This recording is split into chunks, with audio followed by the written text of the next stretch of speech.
All right, welcome back to another episode of Recovery Real Talk. My name is Angelica Matias Rodriguez, and you can go ahead and introduce yourself. Hi, I'm Laisha Martinez. Hello. I'm so excited. I'm excited too. So prior to us filming the episode, she did ask me why I started this podcast. So I'm going to go ahead and explain that. So I work with the formerly homeless individuals. I run a permanent supportive housing facility.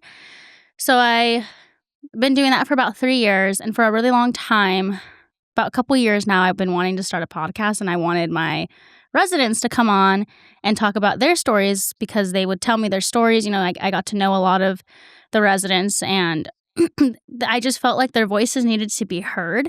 And also there was just this ugly stigma around addiction that I really didn't like, because I know a lot of people aren't a fan of permanent supportive housing. And I think that's just lack of education. So it was also something I wanted to educate people about. So there was just no way around it. There was like HIPAA violations, fair housing violations, conflict of interest, and there was just no way it was going to happen. And I was like pretty beat up about it for a while. I was like, there has to be a way. There has to be a way. And I was like, okay, I'm going to like let it go. So I let it go for a little bit. And then I had like I think it's called an epiphany. And I was like, oh my gosh. And I was like writing people's names down. And I was like, I know so many people outside of the like complex that I was working at, that I knew a lot of people within the community that had recovery stories and that were in active recovery. And I was like, I can talk to them. And this could be like a survival guide for someone that doesn't really know where to start, or could be going through the same thing that they're going through. So that's why I started this podcast. Wow. Yeah. Do you have personal experience with addiction? And maybe even homelessness? I have a couple relatives that have struggled with addiction, but myself, I don't personally. But it's something that I see every day in my line of work, because it's not a requirement to be sober. We're not a rehabilitation center. It's to housing first. So you get housing first, and then you can decide where you want to go from there, whether it's getting clean or getting those doctor's appointments you can't make, or getting your kids back, anything like that. So it's the housing first model. I like that. Yeah. A lot. There's a huge stigma with that. Yeah, there's a huge stigma. Because recovery is very broad, and it's not just, it doesn't just mean sobriety. Right. Which is something I learned throughout like the process of even having like my own podcast. I was like, wait, like it just blew my mind that like sobriety isn't everything, because me like going to rehab at 18, I'm just taking in what everybody is telling me. And what the like recovery community I grew up around was like super abstinence recovery. And that was what I needed. But me learning and hearing other people's experiences, it's like that's not what everybody needs, or something that they genuinely just can't do at this moment, because maybe housing is an issue first. Yeah, and I've seen so many different perspectives while doing this podcast and listening to like other people's podcasts, like your podcast. And I've heard different perspectives and different things, and I'm like, I didn't even think about it like that in some ways. And I even signed up for an addiction studies class, because I was just so and I'm actually, this is super big, I actually decided today that I'm going to go back to college. Wow. Yeah, so that's like a lot of things are like happening right for me right now. Specifically for addiction studies? So originally, when I first started college, when I was 18, I wanted to be a social worker, because I had a couple friends that were in the system, and I remember wanting to help in a way, but I gave that up. I went a different route. I think I went into, because somebody once asked, because you know what? Social workers are underpaid. And it's a lot of emotional stress, and it's heavy. It can be very heavy, whether you're working with like adult outpatient or with children. And someone kind of ruined it for me. I told someone I wanted to be a social worker, and they were like, oh, you want to be poor? Yeah. Ruined it for me. Immediately ruined it for me. I changed that really stuck with me. And it makes you think, like, you can say one thing to someone and it's just gonna ruin everything for them, change their That's so perspective. true. And it's the same thing with people in recovery too, you know? It's just it can be anybody, and it's like that, like, fucked it up for me. I was like, No, "Oh my gosh, I can't believe that." that makes sense. Like, I know what you mean with certain things. I have like that one liner in my head of like, ooh, I'm judging that a little bit. And I don't know if they were doing it to, like, push me because they thought I could, like, do something else, or, like, that's genuinely just, like, no filter, the first thing that came to their head. But it stuck with me Yeah. for a long time, and I changed my major, like, 4 times after that. Yeah. So I decided I got my AA. All I had to do was transfer, and I ended up calling today and was like, "I wanna go back to school, and I wanna just finish it." So, I made It that. makes you think though of like what's more important, like the fulfillment of what you do or the money that comes from it. A lot of Right? people think fulfillment and happiness and all that stuff comes from like money. In a sense, like people argue, like, yeah, I could, buy anything I want Mhm. and have the luxuries and go travel whenever. But it's like, it's always been said those external things never really fulfill you. It's like what you're actually doing that's like filling your spirit and soul. And sometimes the people that have all that money and have all the things they can buy are the saddest. Yeah, So it's like, cool, I'll be poor, whatever, but at least I'll be happy, and I know I'm making a difference in somebody's life, and, I'm doing something that I truly wanna do, and I'm yeah. giving back to the community in a sense, you know? Exactly. That's my personal goal is finding fulfillment regardless of, like, what I have. Right. Like, I have my moments where I'm there. I'm like, everything aside, like, aside, the nice fancy things I have or just external material things, I genuinely wanna be happy without them. And I have, yeah, little glimpses of pure joy, um, without it, but then, like, I get sucked back into wanting material things again. Yeah, I think that that's just being human, wanting Yeah. those material things, because heck yeah, there are things that I want that I wanna buy, like, and I'm like, but I'm very like, "But do I need it?" kind of person. I can be kind of frugal. So it's like, I Oh my try gosh. Yeah. yeah, it's hard for me No, to, like, spend money on myself. yes, I get that. No, but so I like this kind of like comes into play with my addiction. I in my addiction, like I wanted all of my money to go to like funding it. I was really like I had jobs at like a Dunkin', Taco Bell, like nothing Mhm. crazy. I was not making like good money, but I was living under my parents' roof, so I don't need to pay rent or anything else. Right. So I'm just like, I need gas to get around and then drugs. So like going into sobriety, now I'm like, wait, I actually have to spend money on food. Like spending money on food was something I genuinely did not want to do. Like I'd rather like be a little hungry and only have one meal a day than have like three good meals because I'm spending money on. It was so weird and such like like That's so interesting. interesting. Yeah, I felt guilty with buying food and like clothes and actual necessities because I was so used to like I had like this stingy like mindset with money because I wanted it to go to like mind numbing things.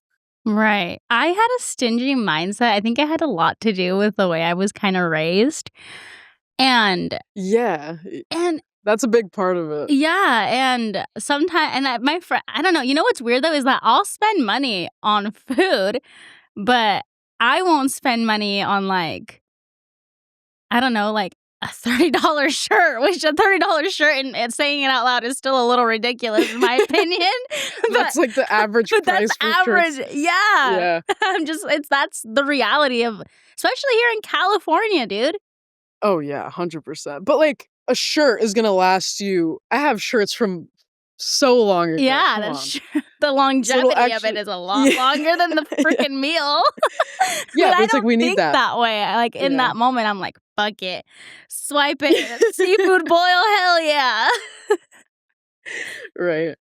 No, but I'm don't get me wrong, I'm doing a lot better with buying food, especially Oh, because 'cause I've good. been, like, I've been I'm glad. I've I've been prioritizing that. That's been like the forefront of my mind because I've been going to the gym and I actually like I'm like just craving, I'm like ravenous now for food. Yeah, when I started working out, I was, like, hungry all the time.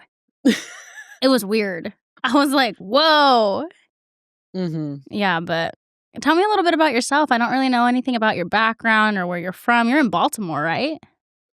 Yes, sadly I am in Baltimore. I am in Baltimore now.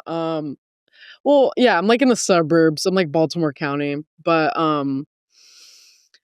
was born in Providence, Rhode Island, but I grew up most of my life in Winston-Salem, North Carolina. Okay. So that's like the Piedmont, like it's like in the middle of the state. And it had a we, there's like a cute little downtown, but decently rural. It's just it's like a small city. The population's like, well, I guess like 200,000. I don't know. Hmm. But I perceive it like now, like experiencing LA, I perceive it as so tiny. Um, Growing up was like decent. I had food on the table and sometimes it was just like bread and milk, but it was fucking food and Right. had older brother, two parents. There was like um they separated for a little bit but got back together.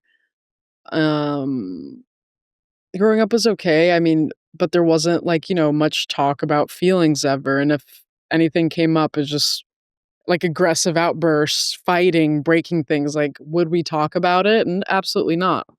Um, Both of my parents are Dominican. So they were born and raised in Dominican Republic, had me and my brother in the States. And so, yeah, I basically grew up with Dominican culture. My parents both spoke Spanish. Like, they speak Spanish to me, and I just, like, respond back to them in English. Like, I Yeah. feel so guilty about not owning that Dominican part of myself. I'm trying, but it's hard.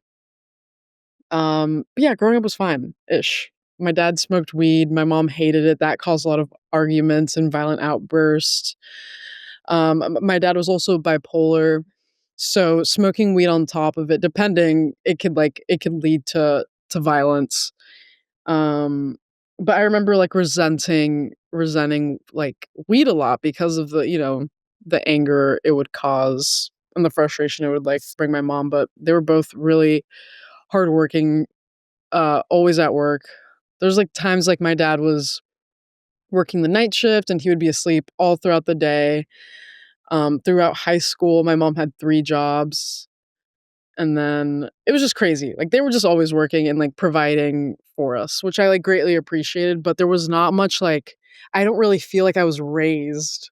Like, I didn't learn anything from my parents, if that makes sense. Like you raised yourself, kind of? Like, me and my brother were kind of like I would say, like, he more so raised me, like, taught me things Mhm. than my parents did. And I mean, like, that's not people go through so much worse growing up that, like, it felt like the end of the world for me, but then when I, like, started hearing other people's stories, I was like, "Wow, what I experienced was really real for me and, like, frustrating and uncomfortable." But, like, taking into consideration, like, I had it decent, you know what I mean? No, I totally get what you mean because I feel like Hispanic culture, we don't talk about our feelings.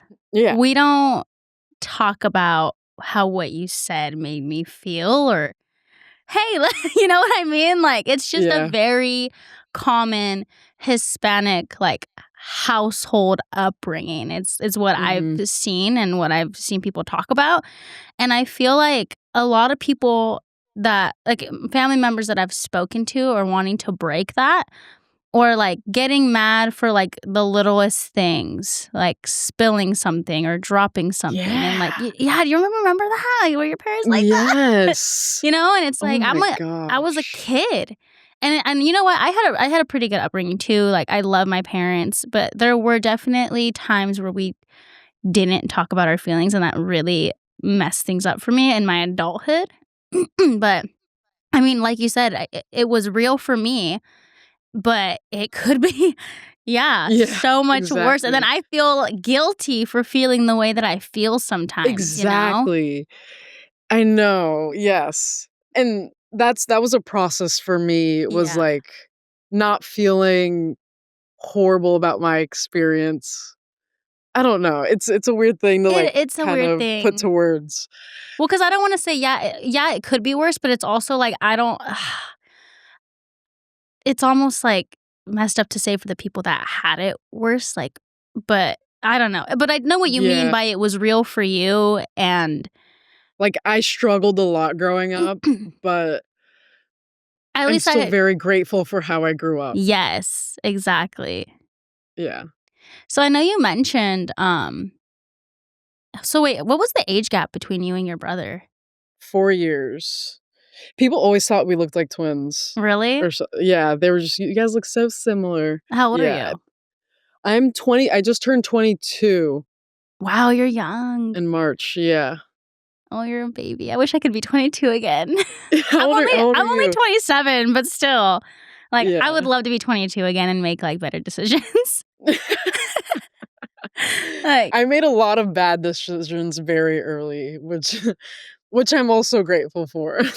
when did you start, like, experimenting with, like, drugs and alcohol? High school for, like, freshman year. I remember it was middle school when I found out my dad was smoking weed. It was like my brother found, like, this brown paper bag on his bed when, like, he wasn't home, and he was like, "Laisha, look what I found." And like, my jaw dropped. I was like, "Ew, that's so gross." And I just felt, like, icky in my own home. I was like, "Oh, that's so gross. I can't tell anybody about this." And then I remember in 8th grade, people were like, "Oh, we wanna go smoke weed in the woods." And I was like, "Oh my, you guys wanna do Dude, that?" that's what we grew up doing, like, because 'cause I'm from Right? Humboldt County, so that's, like, where the weed Yeah. is from, man, like, it's, like, Yeah. known for growing weed out here. So it's so Yeah. funny that you were like, "Oh my I was like, god." yeah. It's so, I know, I find it so silly that, like, I thought it was the biggest deal in the world, Oh but, my like, god, I I can't was tell what? anyone. I know, I was, like, 13, 14, like, "Wow, this is crazy." But I remember being Um, 13 or 14 too and being like I never smoked weed until I don't think I smoked weed till I was, like, 15, yeah. like, high school. I smoked weed the first time when I was 14.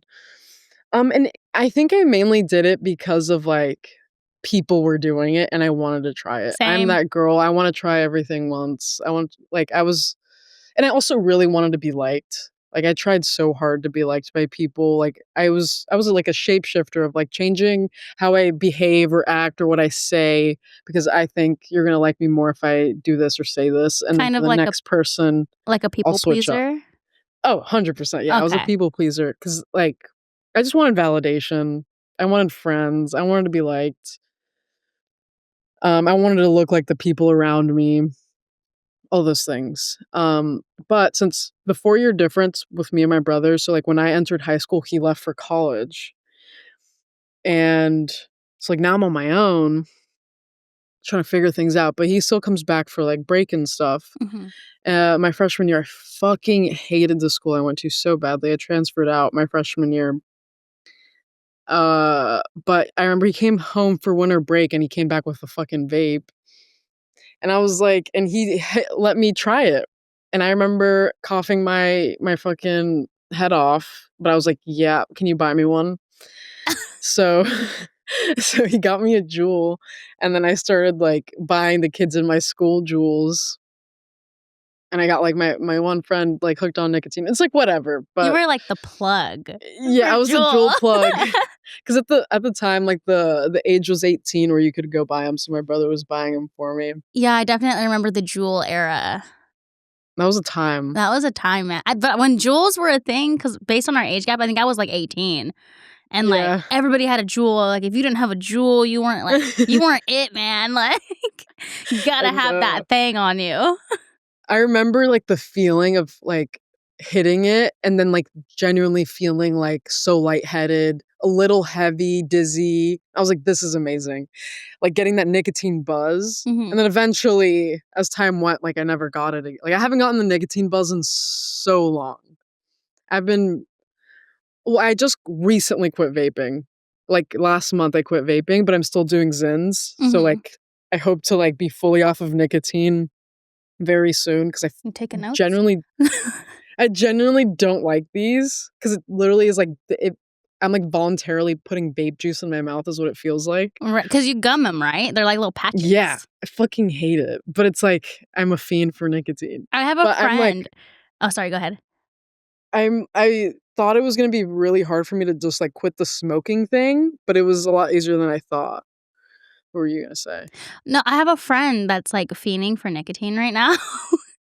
And I have this pack of cigarettes in my I don't smoke cigarettes, but I found, like, a pack of cigarettes at work, and nobody ever came to claim them, so they're just sitting on my desk, and he came in and was like, "No one came for these cigarettes yet?" And I was like, "No."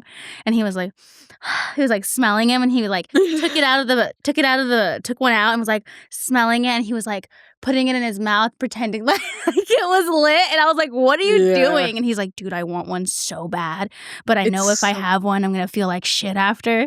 And I was like, "Yep." And then today I saw him and he goes, "I relapsed on these again." And it was a pack of Zins, and I was like, "Surprise, surprise."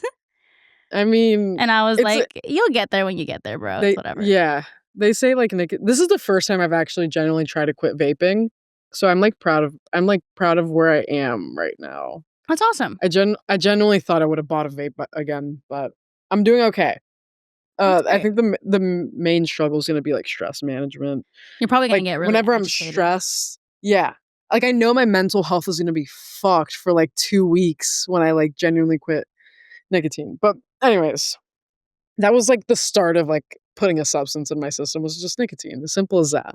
Right. And then it was cool to like jewel and vape with people. And like it felt like, oh my God, we're bonding right now. And then people I forget how, but or like what really I don't remember how it happened, but my freshman year my brother rolled me a joint to smoke with my friends for like my first time.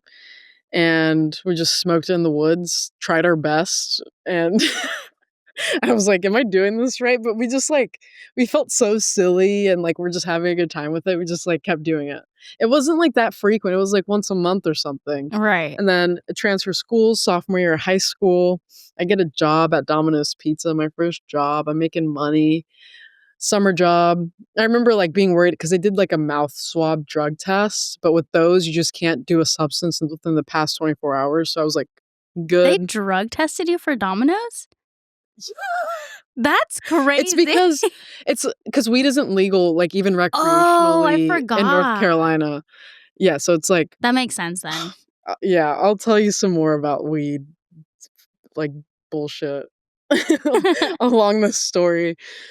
But so yeah, I'm making money now and new school, I'm, like, looking forward to making new friends, but during this time, I had a really close friend, his name was Jack, and he was just, like, my trudging buddy. I met him in 6th grade, and he was just, like, my closest friend, like, we did everything together, we talked about I worked with his mom at Domino's, and it was, like, so close to his house, all this stuff, and I was also, like, coming out literally with, like, my sexuality. I was like, am I a bisexual? Am I a lesbian?"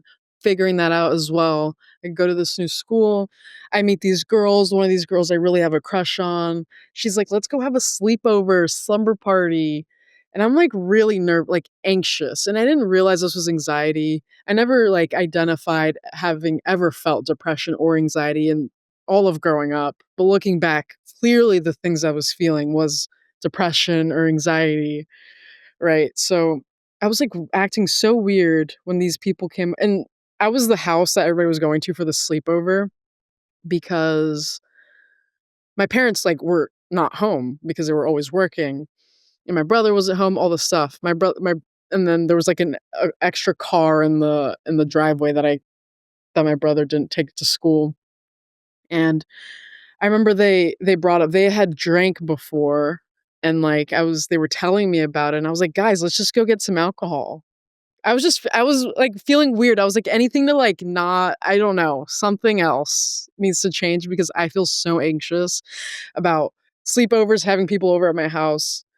let's just go do something. So I didn't even have my driver's license at this point. I take my brother's car. We drive to Sheetz. It's like this 24-hour gas station on the East Coast. And we go in there. We shove Four Locos and Strawberries in our pants, run to the car, and I drive back to my house. And yeah, and then we go back to my house and we just start drinking a bunch of Four Locos and Strawberries. I'm like 15. Yeah, I'm 15 at this point, and we're just drinking away, and it was like juice. I had like no weird like I didn't mind the taste or anything. I was chilling, and there was 3 people at my house. One of them like I genuinely had the biggest crush on, and um I start feeling the alcohol and I'm like confessing my love to her, and everybody there, I feel like I can like speak my mind, tell everybody what I'm thinking. No longer feel anxiety, and I do like go in and out of a blackout. Um, Ended up being a very crazy night, and I fell in love. Like I was like, that was fucking fun. Like let's have another sleepover. Let's get drunk again. Like why have I not done this sooner? So that became like my thing. I started just like hanging out with these girls in my new school, just getting drunk and all this stuff. Like it became like a every other weekend thing, every weekend thing, and then it just started like progressing. It was still fun though at this time. This was my sophomore year. Then I'm showing my friend Jack like this. You just gotta steal some alcohol and we can have a lot of fun. Um, and yeah, so it was like it was like fun for like a year, I would say. And then when I got to junior year of high school, I got into a relationship, and that brings a lot of anxiety and frustration and insecurity on its own. And I think I hit a rough patch in that relationship, and also like in my friendship as well with Jack. And I started hanging out with this one girl in one of my classes, and she was like, "Okay, let's go to my drug dealer to get weed." I was like, "Okay." And then her drug dealer, I'm driving, and her drug dealer's like, "You guys want a Xan?" And I was like, and she was like, "Hey, do you want one?" And I was like, "I don't know." And she was like, "Well, you want to take half with me?" I was like, "Sure, why not?" I take half of the Xanax with her. It was like a green one, so it was like the green Hulks. And then we go to this other girl's house, pop the Xanax. I drink on top of it. We're smoking a lot of weed. And then I remember it like sitting in. Like I didn't know what to expect. I just like willy-nilly took half of a fucking green pill. Like to not think twice about it. And I remember my eyes like getting super heavy. Like I have a video of this moment. For some reason, I like always was recording something or myself. Pictures and videos were always being taken. Yeah. Because this is like high That was school. like It's the like thing. we always want to show off how much fun we're having. Yeah.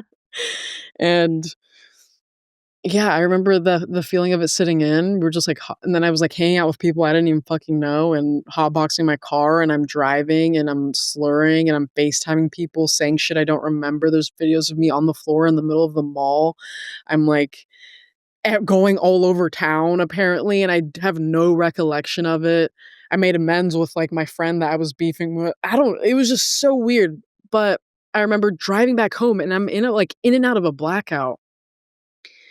And I remember like cleaning my car before I got home, like like it was like pitch blackout, and I'm like vacuuming my car, and I end up home, and then I wake up and I was like, wow, I barely remember anything, but that was so much fun. Like I just know I had so much fun. Love that. You're How like, can I get all more these things Xanax? happened. Like, let's do it again. Yeah. Yeah. It was this delusion of like, I'm having a great time even though I'm not there. I became obsessed with not being present and forgetting and blackouts. Like if I didn't remember the day yesterday, that's how I know it was a success. Yeah, that makes sense. And you also were like probably feeling great, and you were like, I want to feel like this every day.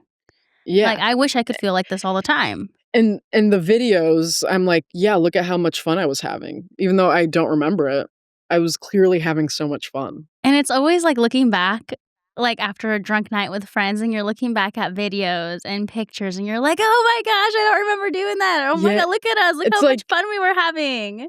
It's like technically I wasn't even there, but I'm claiming that Yeah. experience. It's Right. so odd. And so that became a thing. And then now I'm like, "Hey, Jack, try this pill out." You know? "Hey, my girlfriend, try this pill out." Like, I just want everybody to be a part of this for some reason. Right. And so, yeah, that was my junior year, and then my brother got into a really bad car accident. I remember, like, leaving the hospital, visiting him, and I'm like, "Let's go get drunk," you know? Mhm. It was just it was the thing. Now, like, at this point, my grades are slipping, but my junior year of high school, the 2nd semester, that's when COVID hit. So, I didn't that was, like, kind of like the end of my high school experience. Like, I genuinely never showed back up to school after, like, March what was it? March 10th of 2020. Like, I did not do, like, any more schoolwork. It was a miracle. I ended up graduating high school, but I don't know how, because the rest was just a blur.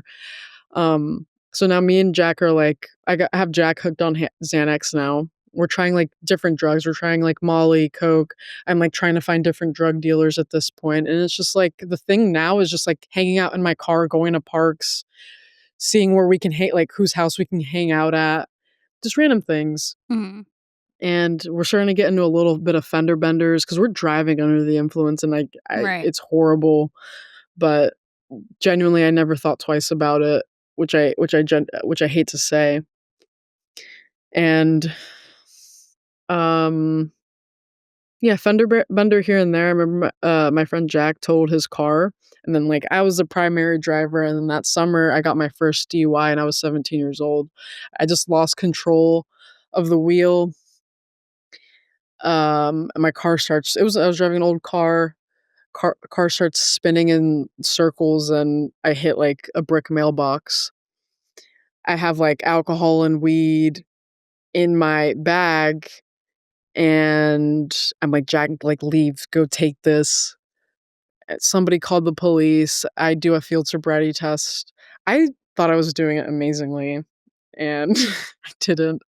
They took my blood. He arrested me, he took my blood. I got put in, in jail for, like, a few hours until my mom picked me up.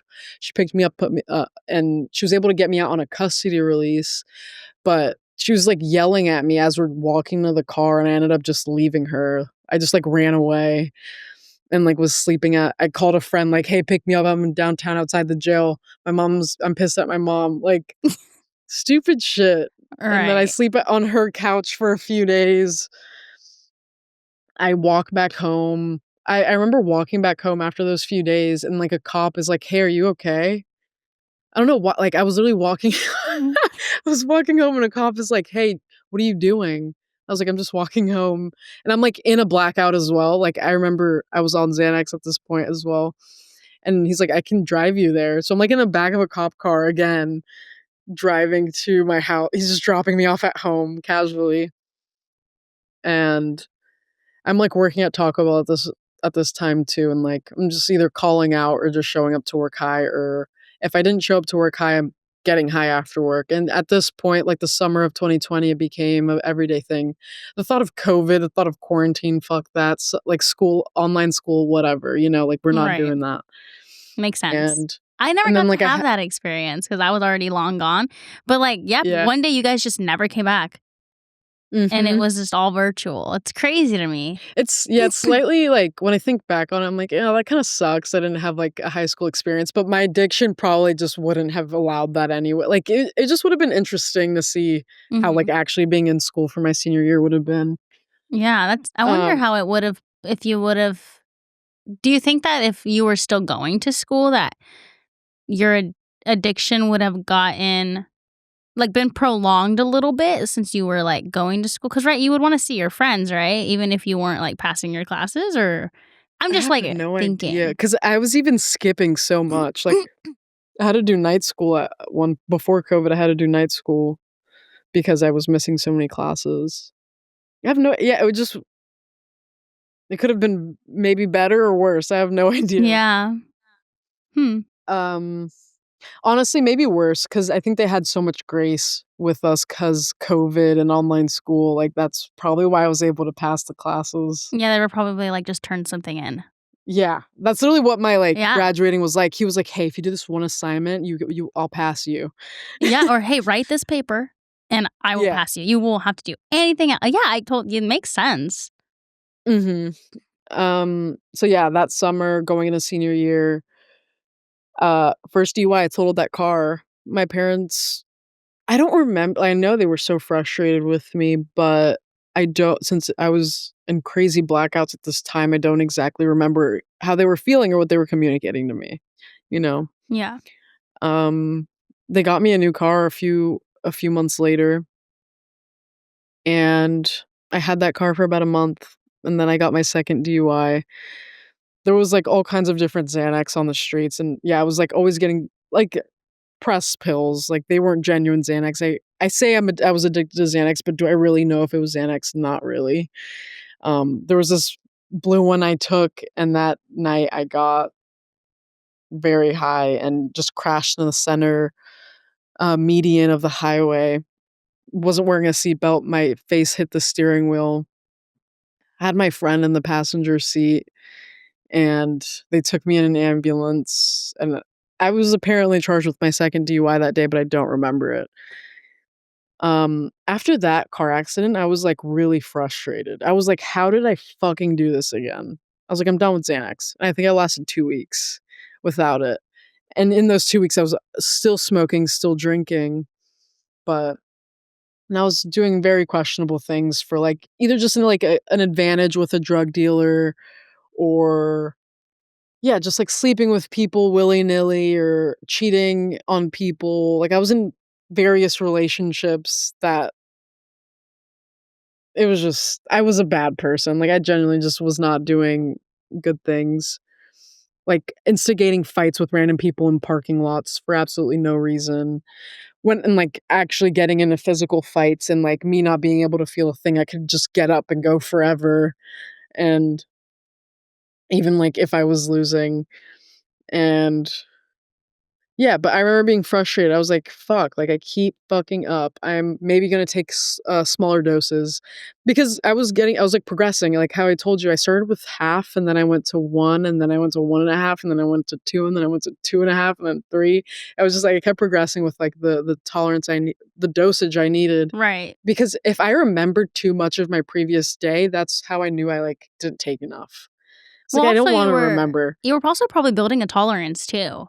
For So sure. you were like, "This isn't obviously this half's not doing it for me anymore. I'm gonna take the whole thing." Yeah. And then you start doing the whole thing a little while, and you're like, "Okay, I'm remembering too much, so I'm clearly not doing enough. So I'm gonna do a pill and a half." And it's like it goes from there. It gets worse and it gets worse because you're building that tolerance.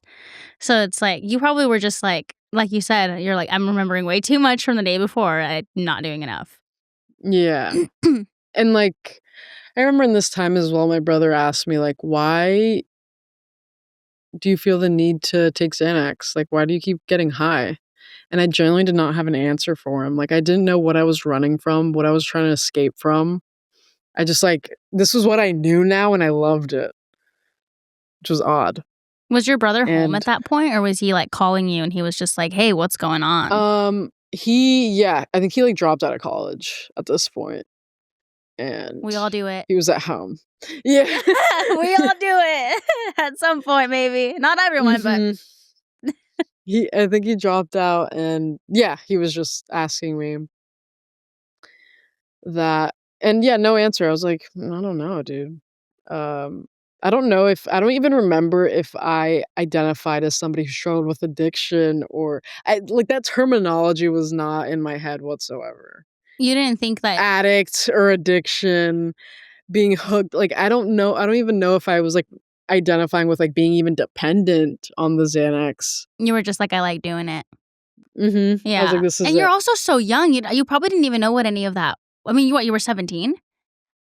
Yeah, I 17 mean, we're not at really this point. educated on I wasn't Yeah. at least educated on any of that kind of stuff. My mom was Yeah, just like always like, "Don't do drugs." And I was yeah, just like, like, "Okay." like, the content you and I make today, like, those weren't things, like, that were popping up on my For You page or Instagram Reels, you know what I mean? It's not. I look back So, like, and yeah, I wasn't educated on any of that kinda thing.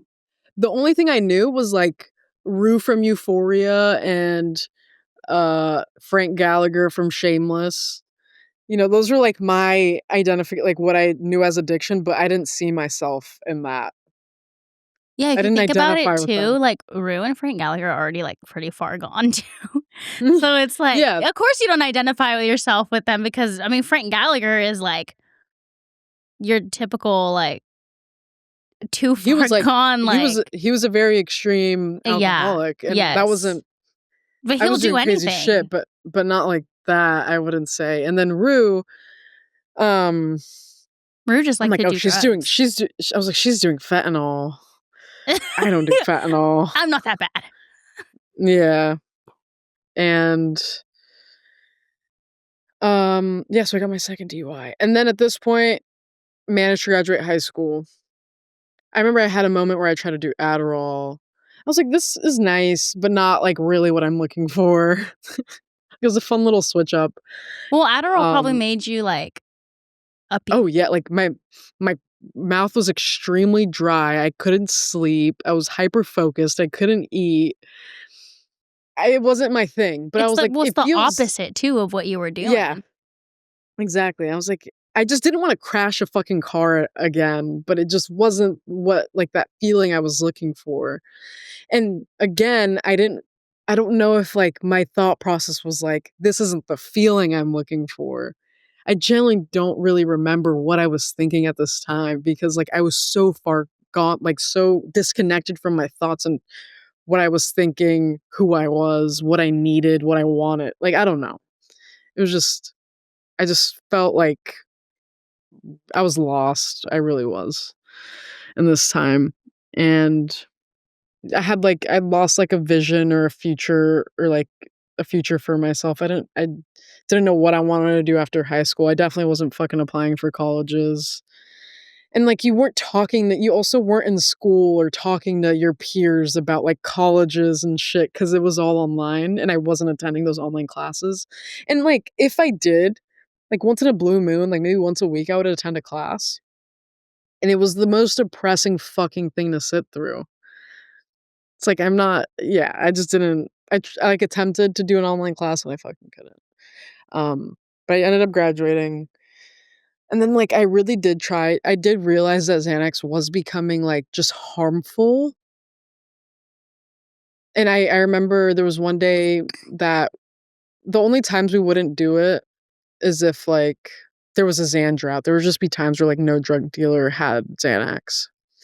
Um, and I remember for some reason, I didn't take one and my friend did, and I hung out with him, and I was just observing him, and I was like, "That's how I behave on Xanax?" Like, missing your mouth when you're trying to eat food, food all over your face, slurring, like, just being like a zombie. You're, like, going in and out of sleep, like, nodding out, Mhm. and I was like, "That's how I am?" You're like, It "No was wonder I crashed 2 cars." yeah, and it was just so I remember I got the ick a little bit, um, and then I was, like, also embarking on a new relationship. She was more of a coke girl, all this stuff, but I remember I did it one more time. My friend was like, "Come on, just, like, get high with me again," because I was, like, trying to take a step away from my relationship with Jack, and in a sense, I guess he peer pressured me to do it one more time because I knew this guy's weed and Xanax were really strong. I was kind of scared to take it this one day, but I did it anyways. I remember I took a picture of it too. I don't know, I would always take pictures of, like, my drug everything I did, there was a picture taken, and I took it, and that night, I got my 3rd DUI, and I remember, like, weighing the risk before I took that Xanax, before I, like, drank, smoked weed. I I remember, like, just having, like, a hesitation. I was like, "This could go one of 2 ways." Like, just, like, I wake up in my bed safe and sound. Well, I s go to s yeah, I wake up, go to sleep safe and sound, or I like something just who knows, jail, crashing a car, hurting somebody, hurting myself. But I just like I took the risk anyways, and like that night I woke up in jail. That time I didn't crash a car, I was just stopped at a green light at 3 in the morning, and somebody, I guess, like, an ambulance or an emergency vehicle saw me and arrested me, and I remember waking up in that jail cell extremely frustrated because I was, like thought I was waking up at home and I was in a jail cell, and I didn't know what happened, you know, like, I had no recollection of what happened, and typically that's the goal, but that day I was really pissed about it, and, um I remember, like, that was probably the first time in my life I felt like I wanted to end it all, like, just the first time in my life I felt very suicidal. My mom said she's not gonna bail me out of jail anymore, like, what am I doing with myself? Why do I keep making the same mistakes?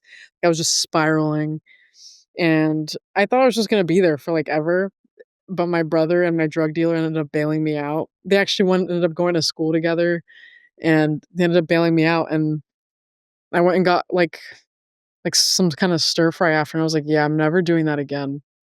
Like, I'm so done with Xanax. That was the last time I did Xanax was July 8th, July 7th or 8th of 2021, and so, yeah, I got charged with my 3rd DUI that night, and that was, like, a month after I graduated high school, and I was still drinking and smoking because those are, of course, acceptable, and those I can still control myself under those things, and I remember I had a meeting with my lawyers. I'm 18 at this point. I had a meeting with my lawyers, and so, yeah, 2 of my DUIs was when I was 17 and then 1 when I was 18, and this was, like, an 11-month period, so it wasn't even a full year between all of these DUIs. They were all very close together, and, meeting with my lawyer, he's like, "You should go to rehab." So, I remember, like, crying after he said that, and I was so offended, and I was hoping my mom really didn't take that into consideration of, like, what he just said, but literally, like, a week later, she makes a call to treatment centers, and she's like, "Yeah, we're just gonna take you to treatment, so this looks good for your court cases," and then I ended up going to, like I had the call, like, the evaluation calls, and literally, like, in the the next day, or I think it was, like, a day and a half later, I flew out to LA to go to rehab. And I think I could have said no to the guy on the phone, even though they're really pushy, I could have said no. Yeah, you But I was at this it's I was not at like this they can't make you. yeah, but I was at this point where I had no goals. I wasn't doing anything with myself, and this guy's, like, in LA, and he's like, "Yeah, this you're gonna overlook a beautiful ocean and mountains, and it's in Malibu." It's really the treatment center I went was called Malibu Detox. Sadly, it's no longer open, but at the time that I went, it was a really good treatment center, and I was like, "Why wouldn't I say no to that?" It's like, "Come on, like, let's just go spend a summer out in LA." That's also So I did so that. far from where you were, though. Yeah. Like, how I did flew you across the guys country. Yeah, how did you guys why didn't your mom find one, like, nearby? Like, No idea. I actually, like I've been meaning to ask her this, but I have no idea, like, who she called or what she did to find that treatment center. 'cause that's on the other side of the country for you, right? Yes. Yeah, North Carolina to yeah, You would think, whole other side like, of the country. maybe your parents would have wanted you to go to one nearby so they can go visit or something. They're like, No, "No, we're my shipping mom that ass." when when I told my mom when I got off the phone and, like, went home that day, I was like, "Yeah, I'm going to, like, California for treatment." She was like, "Are you sure?" Like, she was trying to tell me not to go, which is funny because she's the one who's, coordinated the calls in the first place. I wonder I if was she like, "No, didn't I'm gonna go." realize it was in LA. I know, cause like, yeah, I doubt she knew it was gonna be out there when she initially set it up.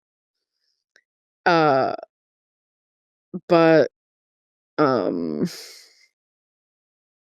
I forgot where I was. So you went to LA, you told your mom you were going, and she was like, "Are you sure?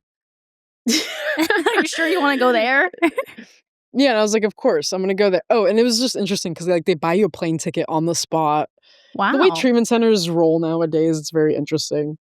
Um, but I genuinely, like And, like, because like, there's a lot of body brokering, like, stuff in the world, horrible, shady treatment centers, like, Yeah. especially in Florida and even in LA, Orange County, all that shit, like, they're bad, but I genuinely, like, got put in a very good place, and I'm so grateful I did.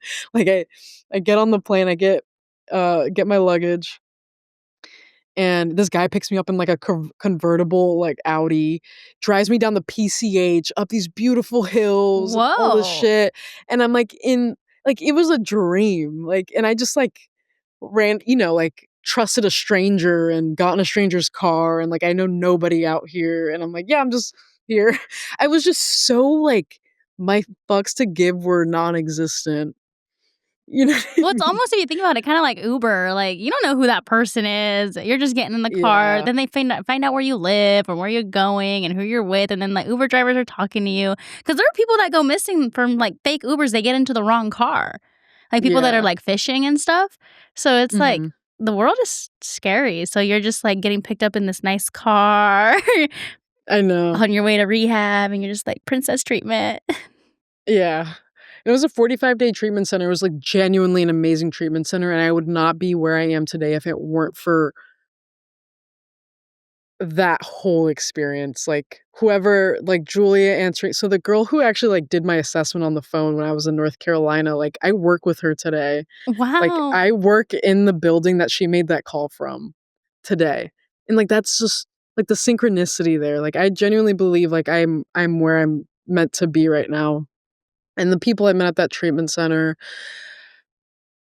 a lot of those people I still talk to today, um, and they hold a special place in my heart, but even though I didn't identify initially with being an addict or an alcoholic or really struggling with addiction or like admitting that I didn't have control and I was powerless and that my life was unmanageable, like I went into treatment with an open mind and open ears. And that was like literally all I needed. Because like it went up from there. Like I was open to making friends. I was as honest as I could be. I was able to see my life clearer. I was able to cry out a lot of pain and tears and processing things, remembering things I forgot so much. It was really an experience. And like halfway through, I was like, yeah, I think I'm an addict. And being put on like psych medication, which I'm no longer on today, but it was like a good stepping stone. Um, and in those 45 days, like learning what sober living is, what IOP is, I decided to stay out there for sober living and IOP. I changed my mind a lot up there. Um, I initially was gonna go back here and like do community college in Winston or something. I literally applied and then like a week later I was like, actually I'm staying here in LA, so let's scratch that idea. So how long were So many you things. in LA after, so you did the 45 days treatment, and then you said you stayed out there, right? Yeah, so I was 18, so my sobriety date is August 1st of 2021. It's coming And up. yeah, and I stayed in LA up until last year, April of 2024. Oh, wow, you were out there for a long time. Yeah, 2.5 years, like, I had, like, made a life. Like, Wow. I totally forgot about, like not forgot, but, like, set aside all the people I knew. Not that I knew many or, like, had many close friends anymore out there, but I, um I kinda just left it behind. I was like, "I'm just starting new." Like, I have such a great community out here. I have sobriety, like job opportunities. It just, like it didn't make sense to go back. Like, I genuinely just loved where I was placed. Ended up getting an apartment, built a fucking credit score, did my 12 steps, started sponsoring people, like, all this shit, and, like, yes, there were fucking hard moments, and there are a lot of mistakes and all that stuff, but the friend I mentioned a lot, Jack, I think I had 7 months sober, and I remember I thought about him every single day I was in treatment, and he would always cross my mind, and of course, with amends, I knew I had to make an amend to him, but I think with amends is, like, your sponsor will move you on through the steps even if you don't finish all of your amends, it's just, like, Mhm. a thing you continue doing for the rest of your life. But I put that one off for so long, and he ended up passing away, and I remember getting the call well, I got a DM from his sister that morning saying he passed away, but I didn't notice it, I didn't notice the notification. I went to like, did my whole shift at work, went to the gym. I'm at the gym and, like, my ex and, like, this girl I used to, like, do drugs with is FaceTiming me. I'm like, "Why are they calling me?" Like, my ex, like, why would she call me? It was really concerning. Yeah. And then they broke the news to me, and, like, I'm in the middle of the gym, like, bawling. Like, everything went in slow-mo for a second, and I just started crying. Like, it was so hard to believe and then also not at the same time because it honestly is a miracle, like, I came out just with a few scrapes and bruises, but he ended up dying under very weird circumstances. He was in jail, and he was in the same boat as me. He got, like, 4 DUIs. I just genuinely, like, I had regret, a lot of regret of wishing I made the amends. I at least sent a letter, a DM, like, something. I just wish I reached out before and, like, told him that I found sobriety. Like, that's it. Like, that's all I wanted to kinda tell him. Like, I found sobriety, and I feel so horribly, and, like, let me know how I can right any wrongs. Um, like, I genuinely wish I just, like, reached out sooner, and, like, that's a mistake I will never make again, and, like, I genuinely learned a hard way. But, like, someone I met when I was literally, like, 11, 12, we saw each other grow up, went through high school, went through our addiction together, and I just, like, up and left and moved across the country and never said a thing.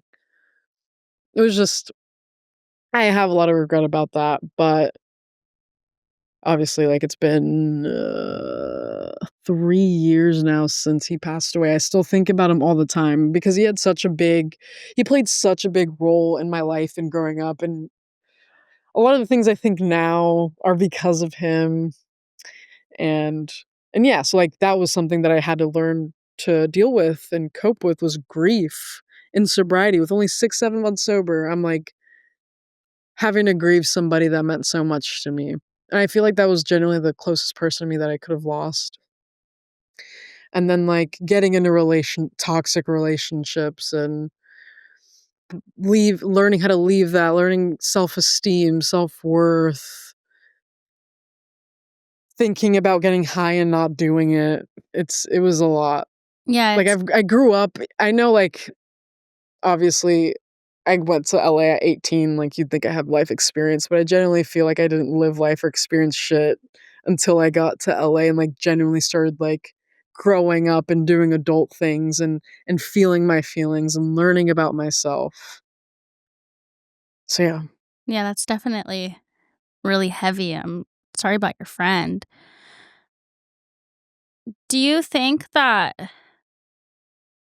do you think that if he hadn't passed away and you did make that amend, do you think he would have found sobriety? Because it sounds like you guys were close, kind of went into addiction together. Do you think that it would have maybe you would have I been like, "Hey, I found sobriety, like, it would be really good for you." Do you think that it would have made like, an impact on him? I genuinely think so because we really did. That's why it tears me up so much because I think he would have, like, listened or would have, like, his, like, mind would have opened to it even slightly. I just think that would have been beneficial. Um, I think he would have, like, heard it out because he was like it was like, "If I do something, you do the same thing. If you do something, I do the same thing." We were literally like, that was my twin. Yeah, like, if So, you do it, I'll do it. yeah, that was literally, like, the thing we did, so in a sense, I would say yes to that question. Like, I feel like something would have eh, come of it. Like, who knows if you would have went to treatment, stayed sober, went to treatment and relapsed, and then went back to treatment. Yeah. At least I just think something possibly could have come from it, and that's like why now I stand a lot stronger in being more open and vocal and reaching back out and staying in touch and just, like, sharing my story as honestly and openly as I can. Yeah. What were you doing in LA after you finished treatment? You said you were working, you built a life out there. What jobs were you doing? So, I got a job when did I get my first job? I think, yeah, before I even had a year, I got my first job because eventually, like, in the sober living, I had to pay rent, and I started working at the corner bakery. Are you familiar with the corner bakery? No, I've only been to LA. I've been to LA a handful of times, but I'm so far away from LA. I'm like 12 hours That's from crazy. yeah, I'm closer to San Francisco than I am to LA. Yeah. How far are you from how many hours from San Francisco? Like 5. Yeah, Damn. I'm in, like, the boondocks, dude. I'm, like, 90 minutes from the Oregon border, like, I'm Northern California. Yeah. I was the most north I've been is San Francisco. I did a little road trip up there. San Francisco's fun. Have you been to the Castro district in San Francisco? Gosh, I'm not sure. Oh I my god, remember when it's I so much went fun! there, I stayed in the Civic Center Oh, because the rave I was going to was, like, right there, so we got at, like, a shitty hotel right there at the Civic Center, and then I went to, like, what's that cute place? Big Sur. I also went to Big Sur. hmm. Yeah, San Francisco, I love going to San Francisco. I have friends that live in Emeryville, and which is, like, 15 minutes from San Francisco. It's, like, right over the bridge from, like, Oakland, like, area to get to San Mhm. Francisco, and I used to live in Oakland. So I lived in the Bay for a little bit, which technically I guess isn't the Bay. People won't say it's the Bay, but I lived in Oakland for a little while, and I loved it. I did, It's but gorgeous. it's I remember, so like, really loving it. I remember It was fun. driving back from I think, like, I was working in Gilroy or something, and I remember driving back, and when you go from, like, Fruitvale and you get into Oakland, like, you can see all, like, the buildings, and I remember driving by and was like, "I can't believe I live here." And I was like, "It's so great." And then, like but I missed Yeah, home, this is where I'm from, so, like, I miss my home, I miss my friends, I miss my family. I was, like, yeah. super homesick, and I remember, like, I was like, "Okay, I'm ready to come back."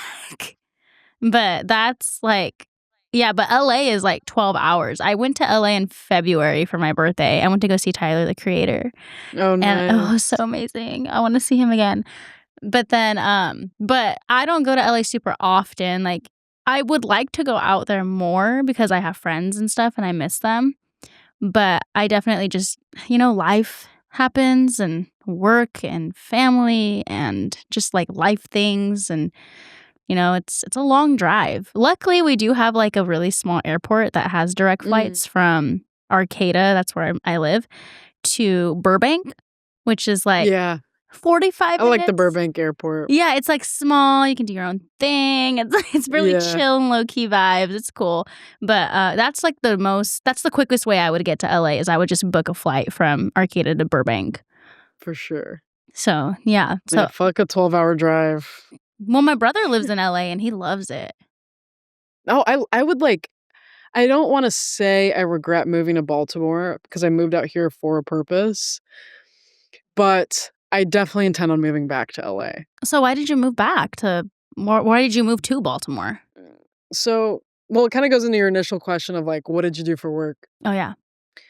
I worked at the corner bakery, and then I also worked at a pizza place in the valley, and I also did drives. So you know how that guy, like, picked me up from the airport in his Audi and Mhm. took me to treatment? I started doing that for other people, so I was driving people who were really fucked up from the airport to treatment centers. Did you drive a really nice And car?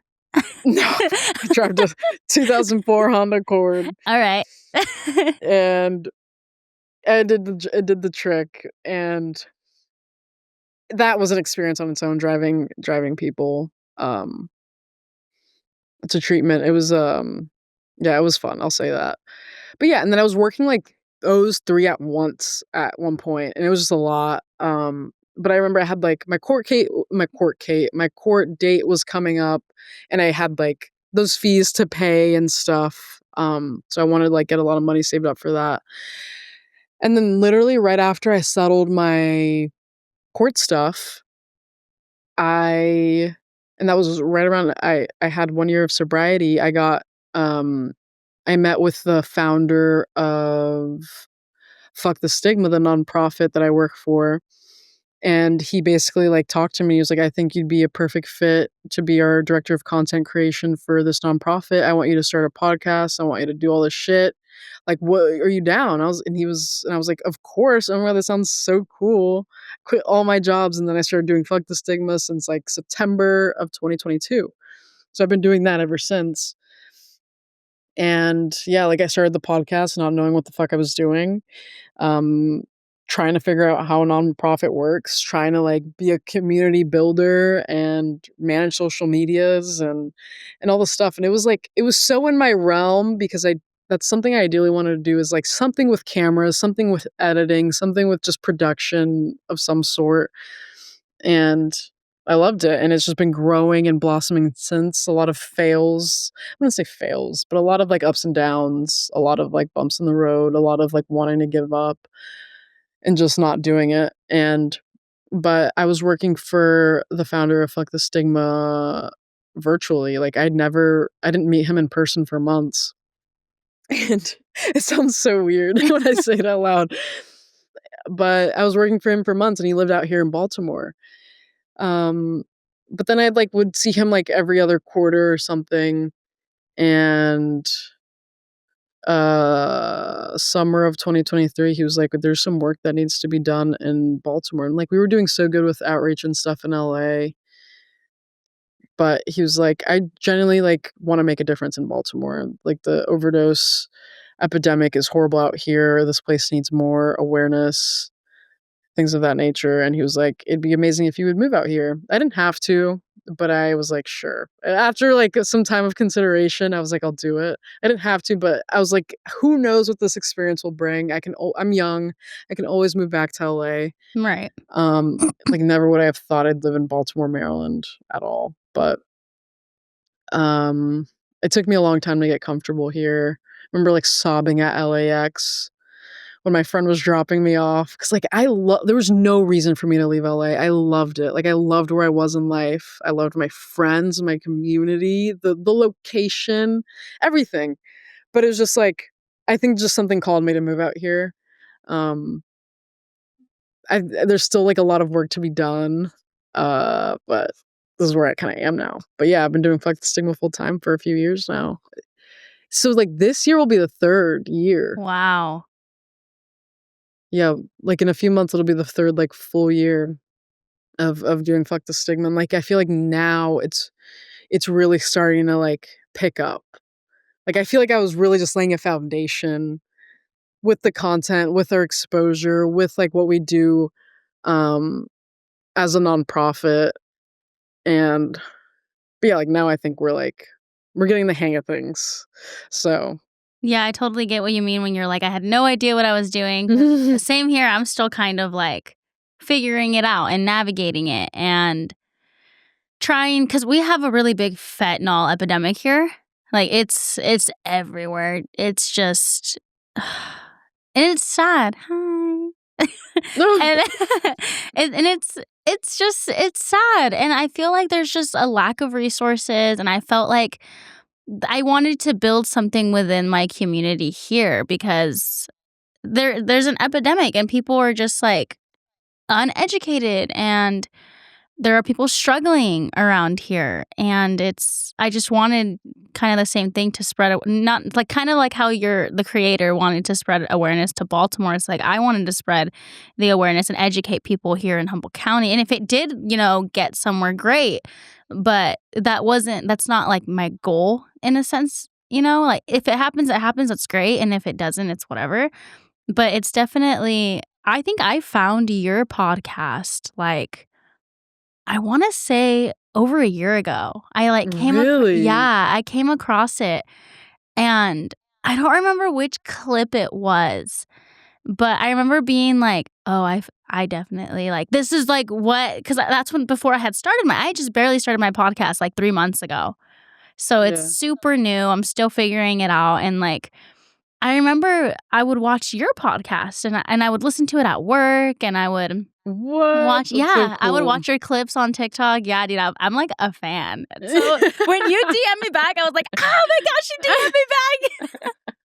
And I was like, she's going to be on my podcast. I was pumped when you messaged me back because people are hard to get a hold of. And like, like, especially just in general, like people don't pay it. Sometimes people's messages are just blowing up all the time. You're not going to hear back and stuff. And yeah.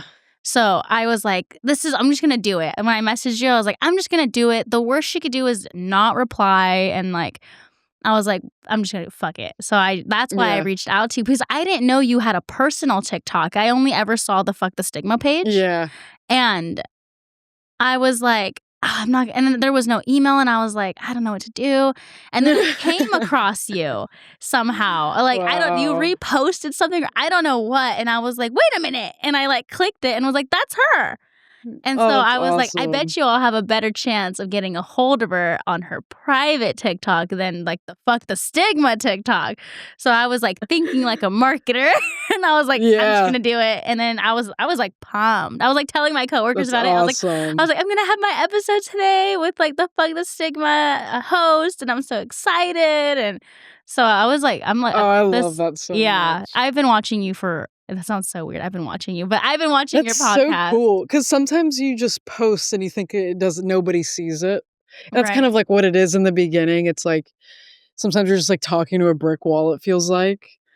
So that honestly, it means the world that somebody in the middle of Northern California Yeah. was like just watching our episodes and tuning in. That means the world. And it's actually funny that on for some reason there's like a glitch on my phone, but like I don't receive TikTok notifications whatsoever. So like I can only see the notifications if I open the app. But I always send shit to my friends, so like that's how I was able to see your message. I'm just glad you saw it. Yeah. Yeah, I lost my train of thought. But yeah, I was definitely pumped for this. Yeah, I'm glad. Yeah, dude, like it's awesome. So, do you see yourself like starting in like being in Baltimore and then like hopefully being able to do the Fuck the Stigma in LA, like if you wanted to go back? Yeah, so I mean, I feel like even Fuck the Stigma has like we still have our community in LA. Um but like our nonprofit work isn't going to be isn't being done in LA right now because we don't have like, the employees and such or like the volunteers. And it's also like figuring out what programs we're doing and how like they could be done without me being physically there. Does that make sense? Like we need like remote teams Like a presence, almost. like so that there's a presence there because you're not Yes. there. Yeah. Yes. Like for example, we used to do like Skid Row outreaches and like hand out supplies and like harm reduction things out in Skid Row. Um but nobody's doing that for Fuck the Stigma because I'm not there facilitating it. Does that make Mhm. sense? So Yeah. the goal is to like have something very steady of that nature out here in Baltimore, set that up and like have it continue going if I'm here or not. And then I'll do the same. Because ideally want to go back to LA and then I'll do that over there, if that makes sense. No, I get it. You want to create a presence because you're not there to create that presence anymore. So you kind of want to get it Yeah. up and running and have somebody running it and taking over it so that you can go back to LA and go do Yes. outreach on Skid Row and go hand out harm reduction and represent Fuck the Stigma in LA rather than doing it in Baltimore, right? Yeah. Makes sense. Yes. But like also still have it in Baltimore. And like right now in Baltimore, we started a medication assistance program. So we're working with like a specific pharmacy where this pharmacy, like people can go online, but like the thing is, it's only available for Baltimore people. So like if somebody in Baltimore is really struggling to pay their mental health medication, like they can apply on our website for our medication assistance program. They fill out a voucher, have their psychiatrist sign it, and then we like work with the pharmacy and help them pay for their medication. And it's only like in Baltimore. So like we want to have something like similar like this or even other programs, something like that in LA. But I do want to do more in Baltimore than just that. So what other resources does the nonprofit that you work for do? Right now, literally that's about it. And then also providing like Narcan and fentanyl test strips. Because I've been to a few events in Baltimore and in DC where we just set up booths and pass out a bunch of Narcan with testing. Yeah, Well, that's not awesome. testing, and teaching them how to use it. Yeah, that's awesome. I have a friend. I made a friend actually on TikTok too. Same thing. I came across him on my For You page and I emailed him. And he was in my last episode. His name's Tristan. And his Facebook page got banned for posting Narcan. Like, his That's nonprofit crazy. I know, I was talking to him about it this morning because he had posted, like, "Oh, you know, the, McClary recovery" he, like, made a post on Instagram, is, like, not available, like, it's permanently disabled. I guess Meta he had an issue with Meta a Wow. while back multiple times, so and they finally were like, "Nope." And it's crazy to me because there are people posting, like, actual inappropriate things, and he's preaching Yeah. harm reduction, and you're gonna permanently ban his account? It's crazy. No, ridiculous. Yeah, it's, like, highly stigmatized in the algorithms and, like, Seriously. these platforms do not like it. It's because people think that Narcan is I know people think Narcan is stupid because they're like, "Why would you wanna bring him back?" Like, it's like, "Bro, that's I a know. person." Like, Right. it doesn't matter if you feel like it's a like, people are like, "It's natural selection. Why we don't need to hand out Narcan." And I'm like, Natural s "Yeah, No, I've people had have people people say say that." the craziest things. Yeah, and I'm just like, "Dude, that's someone's brother. That's someone's sister." And I've said this before, and I'll say it over and over again. That is somebody's family member, whether they are, like, Exactly. in addiction or not. Like, it doesn't mean that they deserve to die. Nobody deserves to die. Like, death is Yeah. permanent, and I feel like people don't feel that way when it comes to people that struggle with substance abuse. Yeah. With addiction being stigmatized on its own, of course, like, harm reduction will be too, because they're like, yeah, they're doing it to themselves. There's just a whole plethora of, like, misunderstanding Definitely. with it that is, like, not helping anybody right now. And harm reduction isn't just Narcan and needles. It's like lube and condoms and contraceptive Yeah. and other things. Like, they just have this ugly stigma around harm reduction. And I've talked Mhm. about it before on other episodes, and it's just like, dude, it could be like freaking Advil and Yeah. ibuprofen. It can be gum. Seatbelts are Yeah. fucking harm reduction. Yeah, so it's just like I think people just hear harm reduction and automatically think like clean needles and tourniquets, and it's like, no, it's Yeah. so much more than that. It's a toothbrush and toothpaste. It's Mhm. body wash. It could be anything. Like, there's harm reduction vending machines in like different counties that I've heard of that I think is super cool. I think everybody Yeah. should have a harm reduction vending machine. I know, I was actually thinking about opening one, You should but totally do it. no, yeah.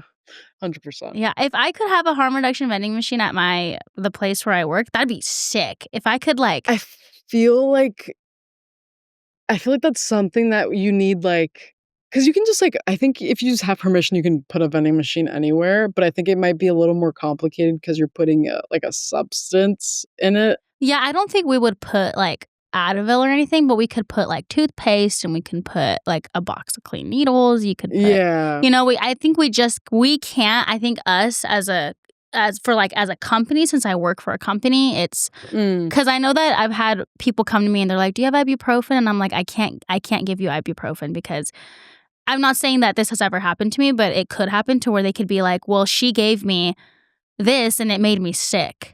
And then they're like, Mm. "Oh, I asked for ibuprofen, but she didn't give me it." Like, they could accuse me of something like that. So I had someone ask me like, "Do you have an ibuprofen? I have a really bad migraine." And I was like, "I'm sorry, like, even if I did have it, I can't give it to you." And I would tell them like, "It's not personal or anything. Like, I don't think you would do that to me. But Yeah. you never know, and I enjoy what I do, and unfortunately, like, I can't provide it, I'm sorry." So, I don't think we could put, like, substances in it, but other Yeah, things. there's weird Condoms, a stipulations. box of condoms, something. Yeah. We used to put condoms in the 100%. bathrooms. Really? Yeah, we used to put condoms in the bathrooms because we got, like, a bunch donated, like, the nonprofit I work for got, like, a giant box of condoms or something, and they were putting them out. They're like, "I'm gonna go ask so and so if they need condoms," and I was like, "Yeah." Because we have, like, categories where I work, so we have, like, a number of at-risk youth and a number of, like, chronically Mm. homeless, a number of non-chronic, a number of veterans. So it's called, like, home key projects. Mm. So it's like you get funding to open up these home key projects, but you have to meet, like, a criteria. So for my building, we have to have a certain number of different people from different categories. So Mm. it's like coordinated entry too. So you have to be referred to live there. Wow. Yeah. It's a whole thing. It's blowing up. That's good. Yeah, it's still There's, like, a super new. structure to it. Yeah. Yeah, that's good. Excuse me. There's been more things like that out in the world. Yeah, and I guess that they're kind of all over the place, and I didn't really know that. I really thought it was mainly, like, out of California, but when I was talking to Tristan, the other guy that I talked to, he was telling me that they have them in Ohio. He's from Ohio, and Mm, they have them out there too, and I had no idea. wow, They're, like, up and growing in different places. that's cool. Yeah. Do you think I need to that figure out if Oh, no, sorry, what were you gonna say? I need to figure out if Baltimore has any. Yeah, you should look into it. I mean, I know that we have, like, sober living facilities, and that's just kind of everywhere, but Mhm. I think it's just called permanent supportive housing because there's no time frame on how long you can be there.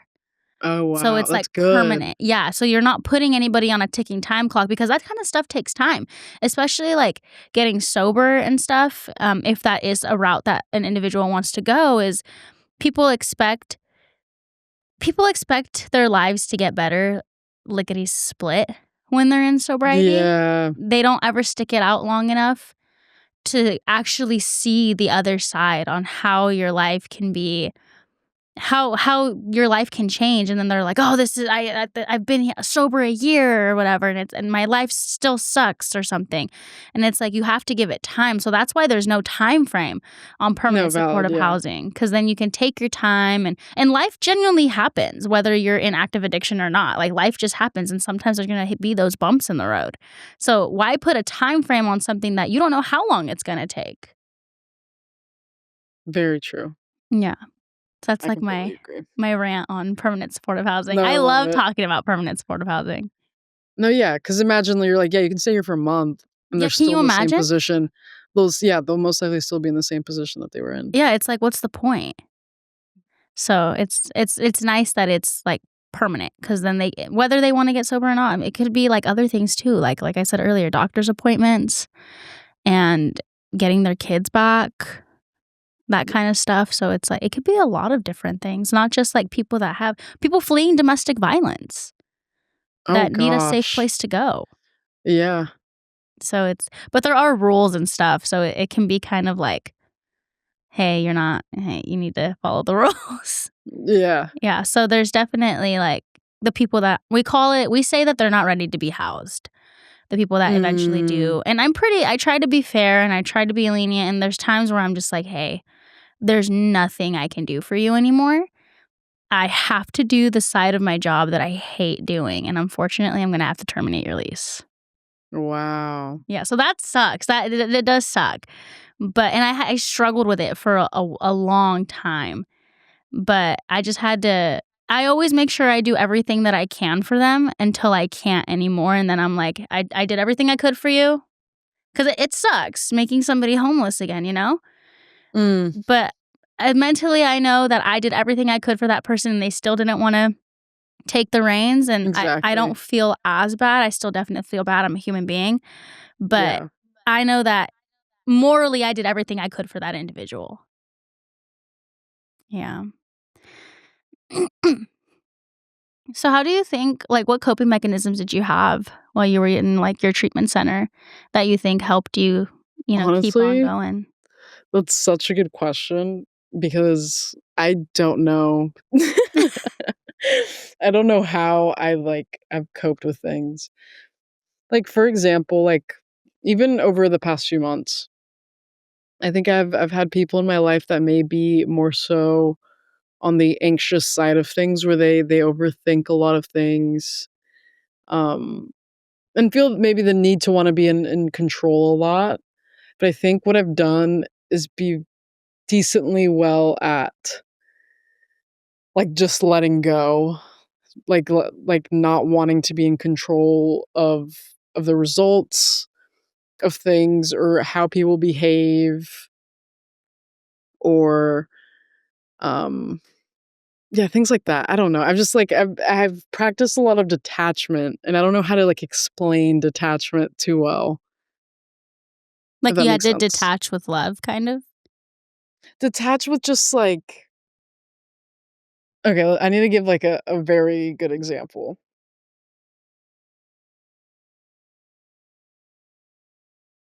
In a sense, like, I think faith has played a role in it because I think, like, God the whole God thing is a huge part in my sobriety, but, like For example, there was a lot of fear and a lot of stress with just even moving across the country in the first place, but I just had faith and, like, just let go of, like, what this will be, or, like, I have no expectations of, what if everybody in Baltimore fucking hates me? It's like, that's not my problem. I'm gonna be, like, the nicest person I can be, and if, nobody's vibing with it, whatever. I'm gonna do the work the best as I can. If fuck the stigma flops, it flops. At least I know I put, everything I could into it. Like, the results, are not in my control if I'm doing everything I possibly, can. Does that make sense? No, yeah, totally makes sense.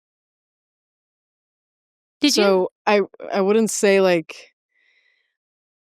I guess that's my coping mechanism of how I've, dealt with things. I've just, tried my best to, not have too crazy of a plan because life happens.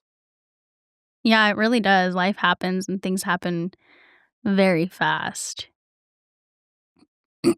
How did your parents react to you not coming back after treatment? They were upset. My mom even, today, she's like, "Why don't you just move back home?" If I in an ideal world for them, they would want me living under their roof forever, but that's just not gonna happen. I honestly don't even really see myself living in North Carolina ever again, but, um, yeah, they would rather have me there, but they also know, I'm doing great. I'm succeeding. I'm happy. I'm doing a lot better than I was when I was living in North Carolina. Yeah, I'm sure that it's also, like, bittersweet for them because 'cause they're like, "Damn, she's doing so good, but we miss her." Yeah, Yeah. If it were that's exactly what it if it is. were up to my dad and my mom, because my parents are divorced, but I know my dad would let me live for him with him forever. Like, ideally, he'd be like, "You could just live with me," and I'd be like, Yeah. "No, I don't want to," you know? Did you expect to stay in LA when you finished treatment, or was your plan, like, originally to go home? Well, towards the end of my treatment, that's when I realized wanted to stay, because I also didn't know it was an option to stay when I first got there, and but, as I was staying there, I was like, in all honesty, I don't have a life to go back to. I'd rather start a new one with these amazing people that I'm here with. Yeah, you built, like, a new community. Yeah, and it's just gorgeous. I don't understand how somebody could be there and then want to leave. I loved it so much. Yeah, every time I visit, I'm always like, "Maybe moving to the city wouldn't be that bad." You Yeah. know? Like, every time I go to LA, I actually get really sad when I have to leave because I miss living in a city sometimes, but I hate traffic so much. Yeah, that's the downside. The traffic Yeah. and the prices. The prices, yeah, but that's just California in general, dude, like, the Mhm. prices of everything is just crazy. Like, I went to McDonald's with my friend the other night, and it was, like, $36, and I was like, "Damn, McDonald's got expensive." Yeah, But, everything has. yeah. Do you think that you've kind of figured out who you are in a sense? Because I know in your 20s, you kinda, like, are starting to I know figure it's out who you are. the 20s is the time of, not knowing anything. Yep. Um, I think I know enough about myself for, where I am in life. I definitely think I'm gonna keep growing and keep learning and experiencing new things, but I'm, so happy with what I've learned about myself so far, and that I was, able to and, actually able to take a look within. But I'm happy with, where I am with myself at the moment for sure. Are any of the individuals that you used to use with in sobriety as well? Mm-mm. Wow. Not that I know of. You haven't had, like, contact or anything with them?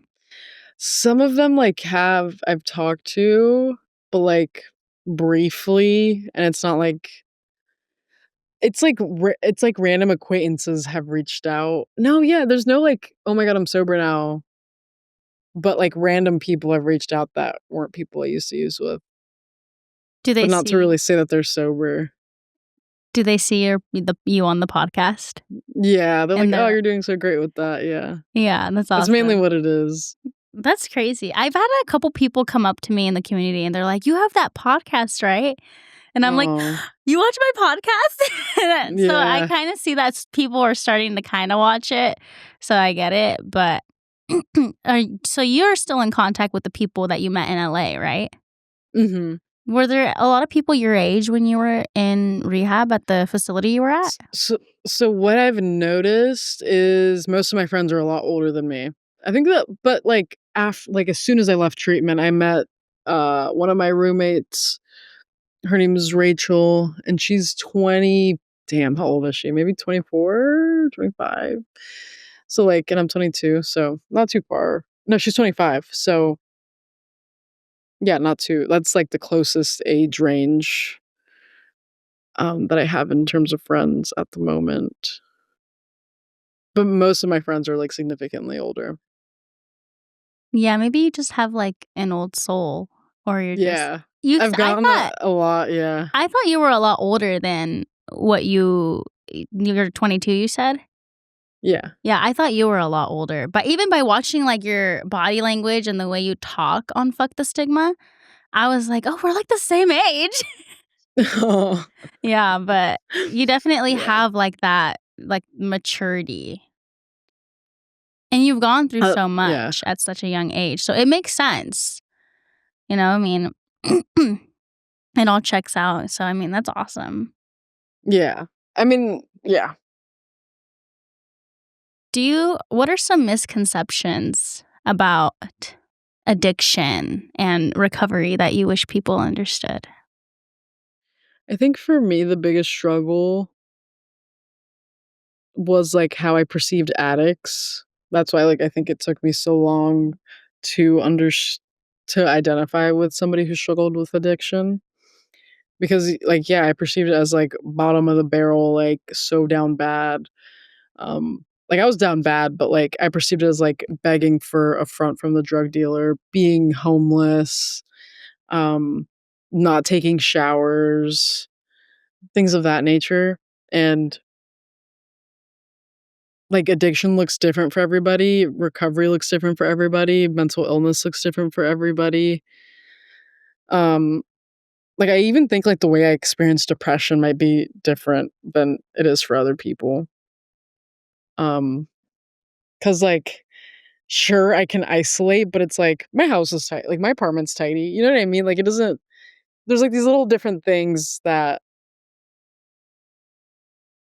we, like, deem of, like, "Oh, that's so obvious she's depressed, like, look at her room," or, "So obvious she's depressed, like, she keeps canceling every plan," things of that nature. I just think, like, we need to stop, like, generalizing, like, mental illnesses as, like, these different symptoms with these different symptoms, yeah. Yeah, I feel like people think that depression is like being sad all the time, and it's so much more than that. It's like putting off your basic needs, like taking a shower and like doing like people notice that it's stopping to do things that you love to do, but everything looks different with everybody. Like just because you can't see somebody's like disability too doesn't mean that it's not there kind of thing. Like just because they may not be showing that they're depressed or they're struggling with something, it doesn't mean that it's not happening. Which is why people Mhm. should just be nice to people because Yeah. you never know what's happening at home or what's going on behind the scenes or what they're going through. Because a lot of people sometimes just don't like to talk about it. Yeah, exactly. And, like yeah, like, with addiction, like, I just posted a podcast today of, like, a middle-aged mom taking her kids to school, living a high-end LA lifestyle, like, struggled with addiction. Like, you wouldn't guess, you know what I mean? And, Yeah. like, she hit it very well. Like, it's not like this it doesn't have to be this blatantly obvious thing. Yeah, and I feel like women have a really good masking like, effect too.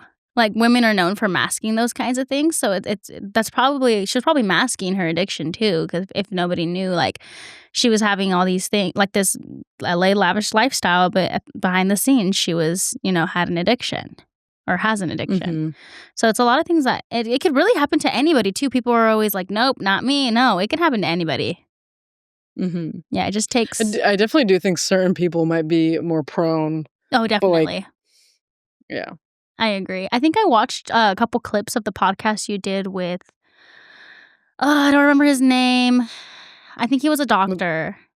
Dr. Kenny? Yeah, I watched it, and I really enjoyed that episode too. Yeah, that one did very well, which I mean, Dr. Kenny's amazing, but I was like, "Wow, holy shit." Yeah, something that I really liked that he said was that the difference between alcoholics and non-alcoholics is that a non-alcoholic, if they get really sloppy drunk one night, he was talking about that, and it pisses his partner off, and his partner's like, "Hey, if you do that again, I'm gonna leave," or whatever, and then a non-alcoholic will see that as like, "Oh, shit," and then probably not do it again. But an alcoholic is just like, "I'm gonna keep doing it," and he talked about losing, like, all of these things and in a different clip or something, and it wasn't clicking at one point. So, Yeah. yeah, that episode really was really good too. I always Yeah, keep I up with love that you. episode.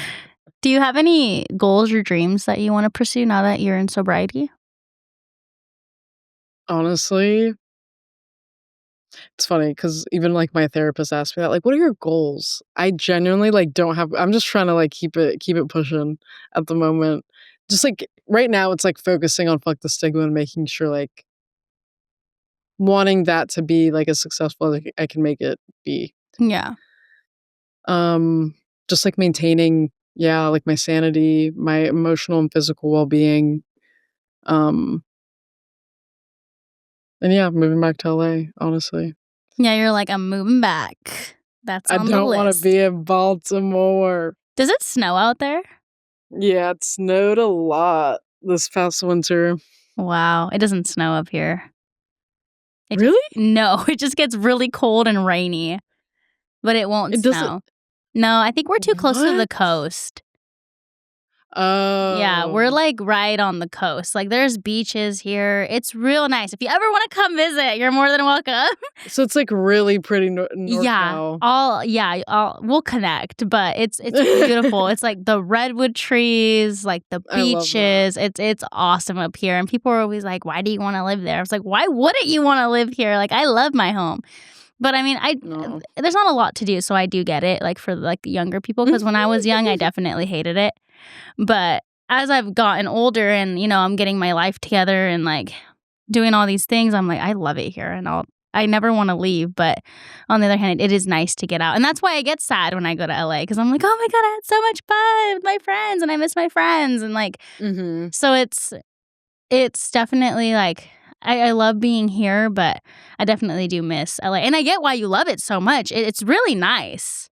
Yeah, it really is on so many different aspects. You said you were in California a few weeks ago when I was talking to you. Were you doing something for Fuck the Stigma? Yeah, we were doing a bunch of interviews, like, Dr. Kenny, he was somebody I went to sober living with, so, yeah, got a lot of interviews out there. Were you in LA? Yeah, Nice. That like, doing sounds fun. interviews, like, literally in, like, Dana Point, the Valley, everywhere. Wow. Yeah, because I remember Yeah. you were like, "I was just in California a few weeks ago," but I mean, that's still so you were still so far from me. Yeah. Yeah, I would've been like, "Alright, hop on a plane from Burbank to Arcata. I got you. Come for a couple days. We'll check it out. I'll take you to some cool places." But you were already in Yeah, Baltimore. we've been doing a bit of traveling for Sick. interviews. That's awesome. Yeah. At least you get to travel and come back. No, yeah, I've been to LA, like, I've only been in Baltimore a year, and I've already been back to LA, like, 4 times since then. Yeah, that's nice. I feel like that's like, a good enough amount. Yeah, I go to LA, like, once a year. So 4 times, that's good, and from Baltimore, like, not bad at all. I know it hasn't even fully been a year yet since, like, my first trip to LA since the move here, yeah. Yeah, you're golden, you're getting your time Yeah, back. for Yeah. sure. Do you have any, like, advice for anybody that could be going through what you're going through or anything that you wanna say or anything like that? Um, I would just say, like, I've noticed even in my experience, like, you were genuinely not alone with anything, with any of our struggles, with any of our problems. Like, sometimes we think we're just so terminally unique that another person could never possibly know what we're going through or what we're feeling, but, like, genuinely, you're not alone with your feelings, and, like, I just don't want anybody to feel shame with talking about it. with their intrusive thoughts, with their dark thoughts, with about their addiction or anything. I just genuinely I'm tired of people feeling shame for what's like going on inside their head. Like we have any control over it. Yeah. I really like that. All right. Well, Yeah. thank you so much for being on my podcast. And everybody check out Laisha's podcast. It's called Fuck the Stigma. It's on, what is it on? It's on Spotify, everything. it's on YouTube, Spotify, Apple Podcasts. Yeah, check it out. It's great. I'm a fan. You guys will probably be a fan too. It's great. But I'm really glad that I got a hold of you. This is something that I've been wanting to do, and I'm so like happy that you responded and are here today. Of course, I'm glad I was able to do it. Thank you so much. Thank you. And all right, guys, I will see you next time for another episode of Recovery Real Talk.